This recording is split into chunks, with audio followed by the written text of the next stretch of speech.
Satu, dua, tiga. A corrupt society will never achieve true freedom. Mahatma Gandhi. Integritas adalah fondasi bangsa. Setiap pundi yang dikorupsi adalah hak rakyat yang dicuri. Lawan dengan transparansi dan jadikan kejujuran sebagai harga mati. Bersih hari ini, sejahtera esok nanti. Anti korupsi adalah gerakan atau tindakan untuk mencegah, melawan, dan memberantas korupsi dalam berbagai macam wujudnya. Lantas, siapa yang paling bertanggung jawab atas pemberantasan anti korupsi? Masyarakat atau pemerintah? Sebelum itu, mari kita kenali dulu apa makna korupsi secara harfiah. Korupsi sendiri adalah penyalahgunakan kekuasaan atau jabatan untuk kepentingan suatu pribadi ataupun kelompok, yang mana ini merugikan untuk sebagian besar masyarakat ataupun negara. Assalamualaikum warahmatullahi wabarakatuh. Om Swastiastu, Namo Buddhaya, salam kebajikan untuk kita semua. Kami dari kelompok 3 dan 4 Teknik Telekomunikasi C akan mengulik permasalahan tersebut. Namun, sebelum itu perkenalkan, saya Renata Pradia dengan NRP 76 dan rekan saya. Saya Nabila Arnifirinda dengan NRP 74.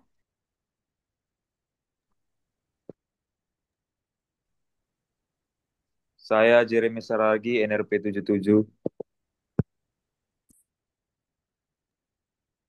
Saya Amar Ahmad Nasrullah, NRP 75. Saya Naura Salsabila, NRP 79. Saya Muhammad Azril Islami dari NRP 78. Perkenankan kami untuk memulai presentasi. Bisa di next slide? Oke, cukup. Adapun di dalam segmen ini kita membagi menjadi dua kelompok. Yang pertama adalah kelompok fungsi dari pemerintah sendiri dan yang kedua adalah fungsi dari masyarakat. Yang mana pada masing-masing segmen ini kita breakdown menjadi 4 subkategori. Adapun untuk lebih lengkapnya lagi akan dijelaskan oleh rekan saya. Kepada Azril dipersilahkan. Baik, di sini saya akan menjelaskan dari fungsi dari pemerintahan. Fungsi dari pemerintahan itu sendiri ada servis. Satu, membuat peraturan regulasi yang mengatur berbagai aspek kehidupan masyarakat, ekonomi, sosial, politik, dan sebagainya. Yang kedua, menegakkan hukum dan peraturan yang melalui lembaga-lembaga negara seperti polisi, kejaksaan, dan pengadilan. Yang ketiga, mengawasi dan mengendalikan pelaksanaan peraturan agar tidak terjadi penyimpangan atau pelanggaran. Untuk yang kedua adalah regulating. Yang pertama, menyediakan berbagai layanan publik yang dibutuhkan warga negara. Yang kedua, menjamin akses masyarakat terhadap kebutuhan dasar seperti pendidikan, kesehatan, infrastruktur, dan administrasi kependudukan. Yang ketiga, berupaya meningkatkan kualitas hidup masyarakat secara merata. Dan untuk development itu sendiri, yang pertama meningkatkan pertumbuhan ekonomi nasional, yang kedua menciptakan lapangan kerja, yang ketiga meningkatkan taraf hidup dan kesejahteraan rakyat, dan yang keempat mendorong kemajuan infrastruktur, pendidikan, teknologi, dan layanan publik. Pada bagian empowerment, yang pertama meningkatkan kapasitas dan potensi masyarakat, yang kedua mendorong kemandirian ekonomi dan sosial, dan yang ketiga mengurangi ketergantungan pada bantuan pemerintah.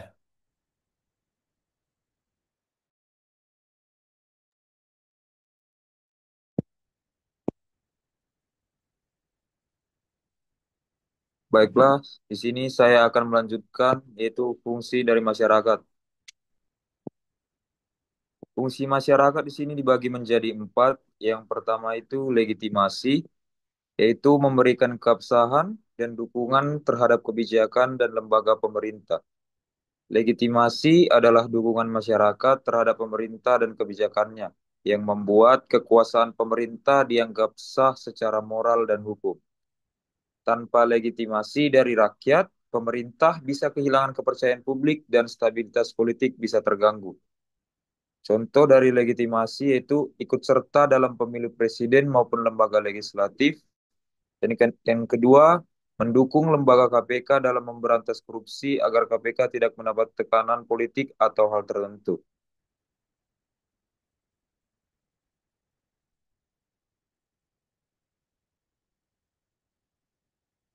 Fungsi yang kedua yaitu partisipasi, keterlibatan aktif dalam proses pemerintahan dan pembangunan. Partisipasi mencerminkan peran aktif warga negara dalam merumuskan, melaksanakan, dan mengawasi kebijakan publik. Masyarakat juga dapat melaporkan indikasi korupsi ke aparat penegak hukum atau melalui platform pengaduan. Contoh, warga menggunakan lapor.go.id untuk melaporkan indikasi penyelewengan anggaran. Yang kedua, warga mengikuti musyawarah perencanaan pembangunan atau musrenbang di tingkat desa atau kota.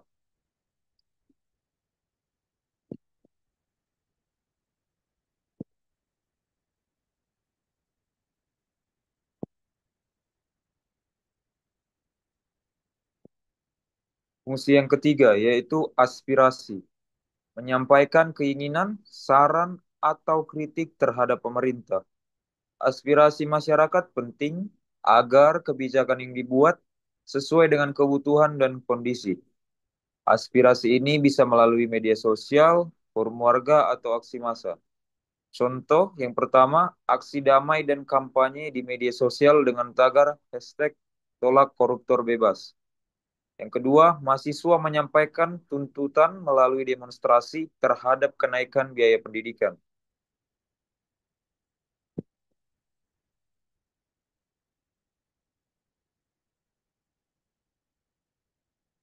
Fungsi yang keempat yaitu transparansi, mendorong keterbukaan informasi dan akuntabilitas pemerintah. Dengan transparansi, masyarakat bisa mengakses informasi publik, mengawasi penggunaan anggaran, dan menilai kinerja pejabat. Contoh yang pertama, masyarakat memantau laporan keuangan desa yang dipublikasikan secara terbuka. Yang kedua, komunitas masyarakat sipil mendorong Pemda untuk mempublikasikan anggaran belanja publik secara real-time seperti di website.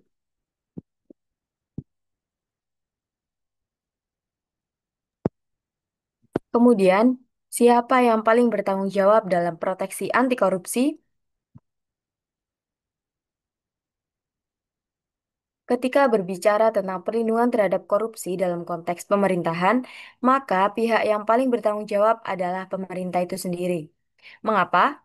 Karena pemerintah memiliki otoritas, sumber daya, serta kewenangan regulasi dan penegakan hukum, mulai dari presiden atau kepala negara sebagai pemegang kekuasaan eksekutif tertinggi, hingga kementerian dan lembaga penegak hukum seperti kepolisian, kejaksaan, dan lembaga anti korupsi seperti KPK.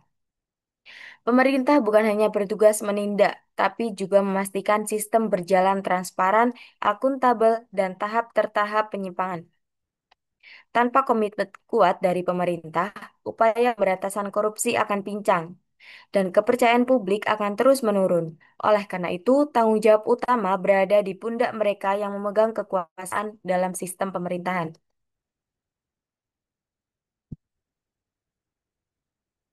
Kemudian, peran krusial dalam pemberantasan korupsi. Yang pertama, yaitu penegak hukum.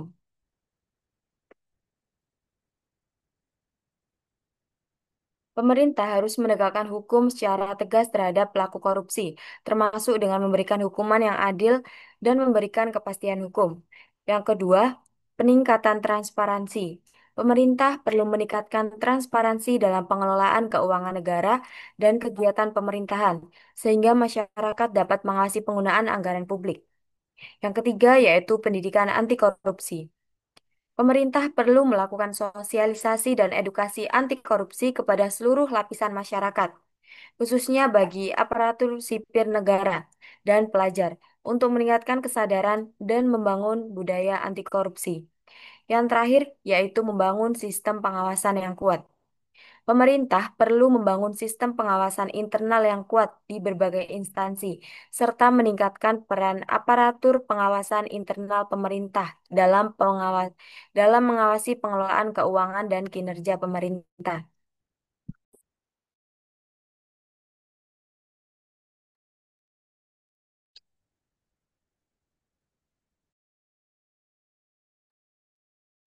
Baik, sebelumnya sudah dijelaskan oleh rekan saya untuk peran krusial dalam pemberantasan korupsi. Di sini saya akan menjelaskan tentang kebijakan-kebijakan apa saja yang dapat ditetapkan oleh pemerintah dalam pemberantasan korupsi ini. Yang pertama adalah digitalisasi dan pengawasan otomatis, yang dimana di sini pemerintah itu mengganti proses manual dengan sistem yang elektronik dan otomatis untuk transparansi dan deteksi dini korupsi, yang dimana ini sudah diterapkan dan berjalan di beberapa sektor, entah itu e-budgeting dan juga e-procurement, yang dimana ini sudah terbukti mengurangi praktek markup dan suap dalam tender proyek. Namun, yang harus diperhatikan, butuh penguatan SDM infrastruktur dan integritas digital karena keterbatasan SDM digital dan manipulasi data digital masih menjadi tantangannya. Namun, di Indonesia, saya bisa melihat bahwa probabilitasnya itu 80%. Selanjutnya ada penerapan open government data yang wajib dan real time, yang dimana pemerintah wajib menyediakan data publik yang berisi anggaran, pengadaan, izin usaha, dan lain sebagainya secara terbuka dan real time, agar masyarakat dan media bisa ikut mengawasi. Di sini pemerintah mewajibkan semua instansi pemerintah, entah itu pusat maupun daerah, untuk mempublikasikan anggaran realisasi, tender proyek, dan gaji pejabat secara real time dan terbuka untuk publik. Ada dua hal yang harus diperhatikan, yang dimana hal ini bisa memberikan transparansi yang sangat tinggi. Namun, kurangnya edukasi publik membaca terhadap data di Indonesia itu masih tinggi juga. Tapi untuk probabilitas keberhasilan bisa mencapai 70%. Next. Selanjutnya ada pembentukan pengadilan khusus korupsi daerah, yakni mendirikan pengadilan tipikor di setiap provinsi atau kabupaten masing-masing agar proses hukum korupsi daerah lebih cepat dan tidak terpusat di Jakarta saja, yang dimana kebijakan ini lebih terfokus pada keefektifan dalam menyelesaikan masalah korupsi dengan 3 poin, yang dimana mempercepat penyelesaian kasus dan juga memberikan efek jerah secara lokal dan juga merata. Namun, perlu diperhatikan bahwa hal ini itu membutuhkan anggaran yang lebih dan juga SDM hakim yang khusus, serta yang mempunyai intelektual yang tinggi juga. Probabilitas di sini bisa mencapai 60%. Lalu, pelibatan masyarakat sipil dalam audit partisipatif, yakni warga, mahasiswa, dan juga LSM bisa dilibatkan dalam pengawasan proyek pemerintah. Misalnya, lewat forum komunikasi publik, pelaporan proyek fiktif juga bisa. Ada 2 poin yang harus diperhatikan, yakni memperluas deteksi.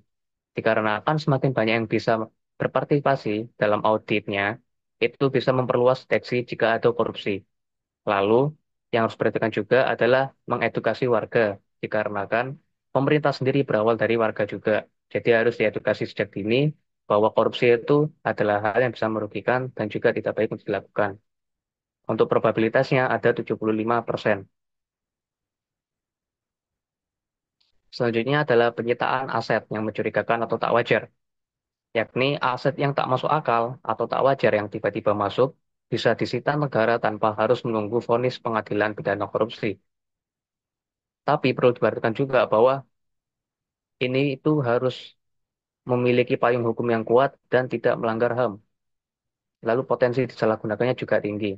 Tapi probabilitas kebersamaannya ada di 65% dikarenakan hal ini bisa mencegah pengemplang aset kabur dan juga efektif untuk menekan aliran uang yang gelap. Selanjutnya, kebijakan blacklist seumur hidup untuk koruptor. Para koruptor itu dilarang untuk menduduki jabatan publik kembali, entah itu komisaris BUMN, BUMD, ataupun pemilu seumur hidupnya. Hal ini bisa memberikan efek jerah secara psikologis dan juga sosial, dan mencegah pengulangan konflik dilakukan lagi.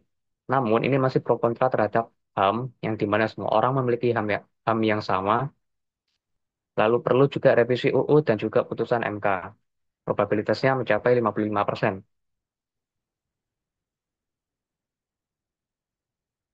Yang terakhir adalah papan nama koruptor di kantor pemerintah, yang mana koruptor yang telah divonis akan namanya dipajang di kantor pemerintahan tempat dia bekerja. Hal ini untuk memberikan efek jerah dan juga efek malu. Di efek psikologis yang kuat bisa membuat malu terhadap publik lalu juga mengingatkan pegawai lain untuk tidak melakukan hal yang sama.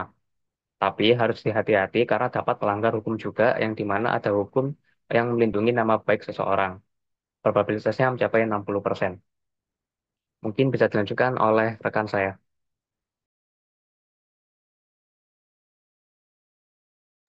Jadi kesimpulan dari topik kali ini adalah pemerintah sebagai penentu kebijakan, masyarakat harus kooperatif serta kritis dalam pengawasan dan pelaksanaan.